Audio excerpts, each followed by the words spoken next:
अस्सलाम वालेकुम व्यूअर्स, कैसे हैं आप? उम्मीद है कि आप खैरियत से होंगे। हम रोज़मर्रा ज़िंदगी में उर्दू ज़बान में ऐसे जुमले इस्तेमाल करते हैं जैसे कि वो तो गाँव जाने का नाम ही नहीं ले रहा है, आप तो चुप होने का नाम ही नहीं ले रहे हो, वो तो पढ़ने का नाम ही नहीं ले रहा है।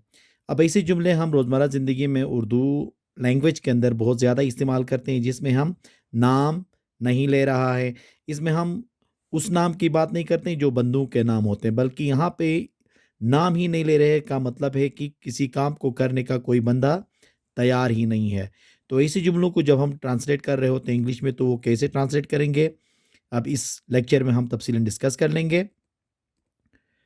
नाम ही नहीं ले रहा है या तैयार नहीं है या तैयार नहीं होना, उसके लिए इस्तेमाल होता है नॉट रेडी टू। अब इसका जो फार्मूला बनता है वो कुछ इस तरह से बनेगा, पहले सब्जेक्ट, फिर उसके बाद हेल्पिंग वर्ब टेंस के हिसाब से, फिर नॉट रेडी टू, फिर वर्ब की फर्स्ट फॉर्म और अदर वर्ड्स आएंगे।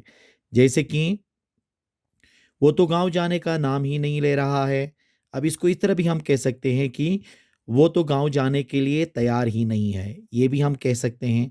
अब इसका इंग्लिश ट्रांसलेशन होगा, he is not ready to go to village, he is not ready to go to village. आप तो चुप होने का नाम ही नहीं ले रहे हो, आप तो चुप होने का नाम ही नहीं ले रहे हो। इसका तर्जुमा होगा, you are not ready to keep quiet, you are not ready to keep quiet.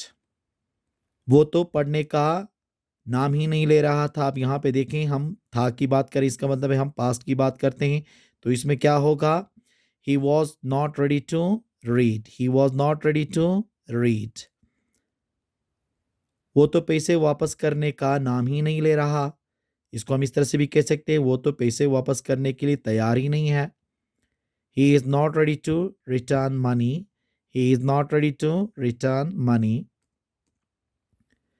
वो तो खाना खाने का नाम ही नहीं ले रहा, वो तो खाना खाने का नाम ही नहीं ले रहा है। He is not ready to eat food, he is not ready to eat food. तो जहाँ पे नाम ही नहीं ले रहा है या तैयार ही नहीं है कहते हैं, तो उसको जब हम इंग्लिश में ट्रांसलेट करेंगे तो हम नॉट रेडी टू का इस्तेमाल करेंगे, फिर उसके बाद वर्ब की फर्स्ट फॉर्म का इस्तेमाल कर लेंगे।